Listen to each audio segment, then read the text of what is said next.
it's very interesting what happened, very tragic and very interesting what happens on the Indian subcontinent, which is that you see Muhammad bin Qasim writing back to his immediate superior, who is the governor of Iraq. Who's Muhammad bin Qasim? He's the one that conquers Sindh province in the beginning of the 8th century.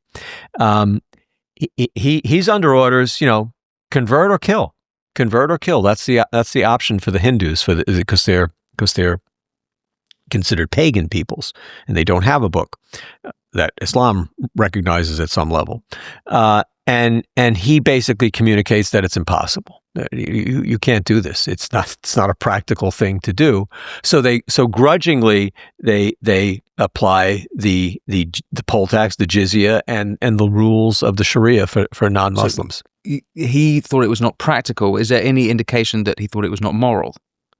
I haven't seen anything like that. He thought it was not practical, and but there were extensive massacres until that modus vivendi was worked out.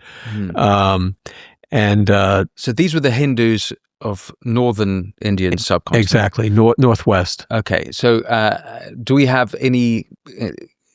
How long were they there? How long were the Muslim conquerors there? Was this they uninterrupted to the modern day, or? Oh, they went into Afghanistan, and there was conversion there of indigenous peoples, and those become loosely Turkic tribes that adopt Islam and continue these conquests. Were those what were the Afghans' religion before? Lot were Hindu. Hindu. Okay. And some were just nomads and may have had no religion. So you see that Afghanistan, as the jihad continues on the Indian subcontinent, and then there was a great conqueror from the Muslim perspective, a horror for the Hindus, Mahmud of Ghazni in Afghanistan, and he begins pushing the conquests further into what we know as modern India, and those are very, very devastating conquests at the beginning of the 11th century, and then his successors ultimately set up what was called the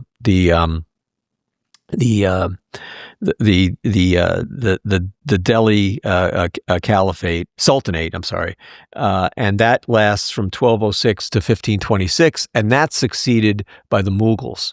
And all these jihad campaigns, Winston, are very, very devastating. The massive killing, massive enslavement, massive destruction of religious structures, Hindu religious structures. And then there's even a period, late 12th, early 13th century, where basically, but for the Himalayas, I guess, would have gone into Nepal. You see the destruction of Buddhism in northern India, and again, pagan people, very, very destructive of their religious structures, and this is northern India, and so you see Hindu civilization and Buddhist civilization bear the brunt of these jihad campaigns as well, and that's rarely discussed, other than by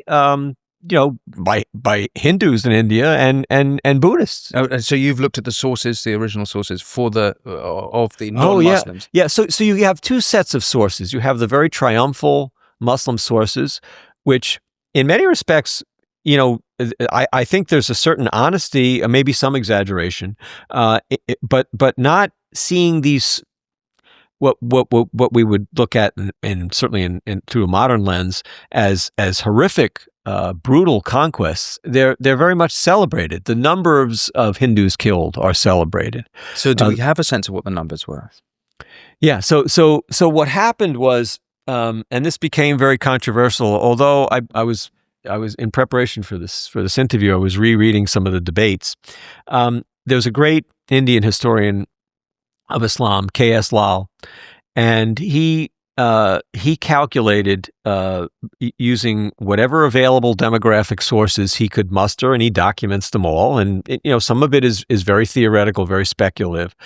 But his calculation was that in the period between 1000 and 1500, CE, there were about 80 million Hindus slaughtered in that period. And so this, of course, you can imagine in the modern era, there were all kinds of attempts, particularly by Indian Muslim historians, to discredit him, etc. And it's just recently that I read the debates, and I must say, I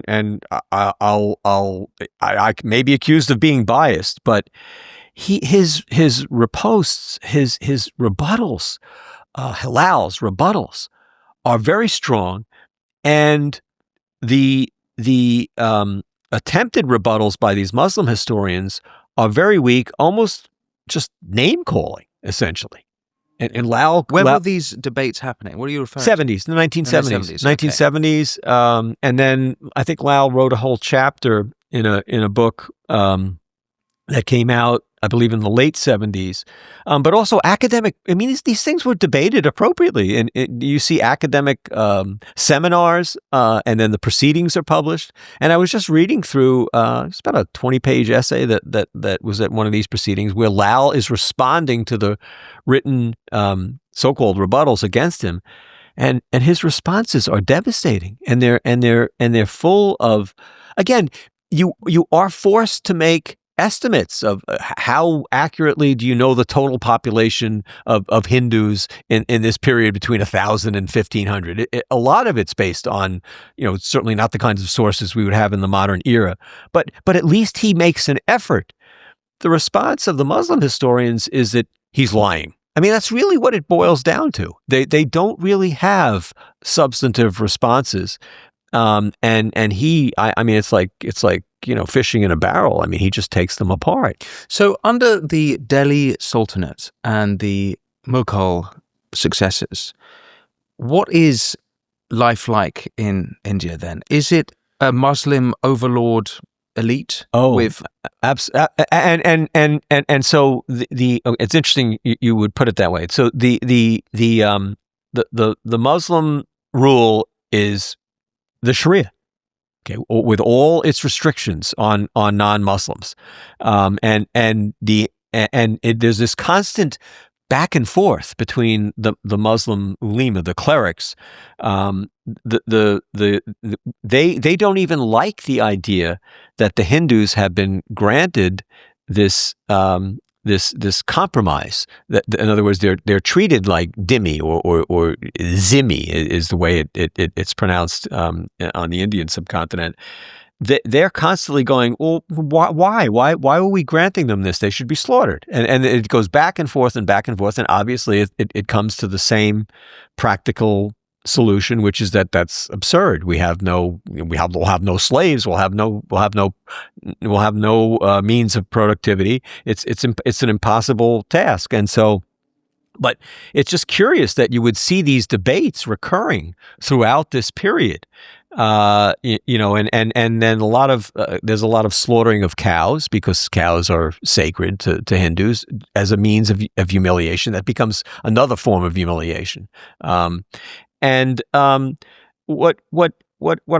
I took away was that, yes, you did get occasional rulers. The one that stands out is Akbar in the 16th century, a Mughal, who is more tolerant and is willing to reform certain aspects of the Sharia to accommodate the Hindus. But that, as you can imagine, triggers a violent response from the clerics. Ultimately, he stands out as an exception, not a rule.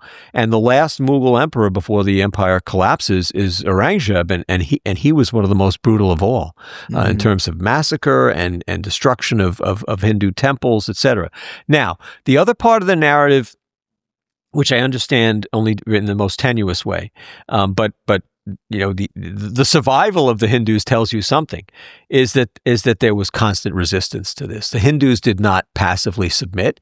And if you look at what history has shown, is they retained much of the subcontinent Right. by dint of their own shedding their own blood and shedding Muslim blood too. It was very bloody, but they fought back and they resisted. You can see that today because obviously Pakistan and Bangladesh are majority Muslim, but most of India. Well, there is a big Muslim.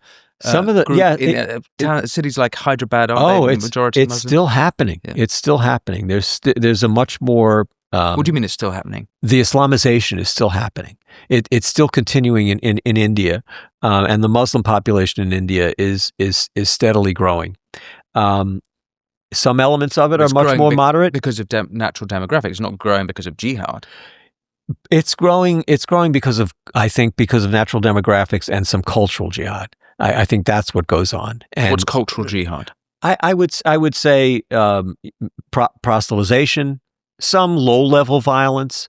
You see continuous in these areas that have become Muslim majority. You see kidnapping of Hindu women and forced conversion to Islam. So I think it's not all nonviolent, but yes, most of it is just propaganda and proselytization. And then, of course, they used the Kashmir issue, which, remember, Kashmir was all Hindu. It's minority Hindu now. Even though that's one area of India that the Indian government retained because it's so critical, water, etc. Even though it had a Hindu minority, but of course it was all Hindu before the various waves of conquest. Right. Okay. So and Hindus have a long memory. That's what they'll say. We don't feel that it's unjust that Kashmir is under our control. It was Hindu land. So tell me about this end of the Muslim rule of the subcontinent. How does it get? It's the British. It's the British. It's the Portuguese. It's really not the Hindu resistance per se. So that complicates things on the one hand, and the British, they were an imperial colonial empire. But one of the things that I found interesting is that sure, the British were imperialists too, but they were a different kind of imperialist, and you can see this from Indian historians. None of whom have any affection for British imperialism, particularly as applied to India, but they point out very clearly how. On the one hand, the British were conquerors, like conquerors are, but they at a certain point in their civilization felt compelled to preserve and even restore Hindu civilization, and that if you're gonna take the evils of colonialism, Muslim colonialism, British colonialism, Muslim colonialism in terms of its evil and its destructiveness, far outweighs what the Brits did, and you'll see this grudging admission that there were contributions that the British made in terms of preserving Hindu culture and extolling it, and that was very as someone who was researching this, that was very, very surprising to me. It's not an excuse for British colonialism, but it puts it in a different perspective. Thanks for watching this clip from The Winston Marshall Show. You can click here to watch the full episode, and for more clips like this one, don't forget to subscribe. And as always, be well.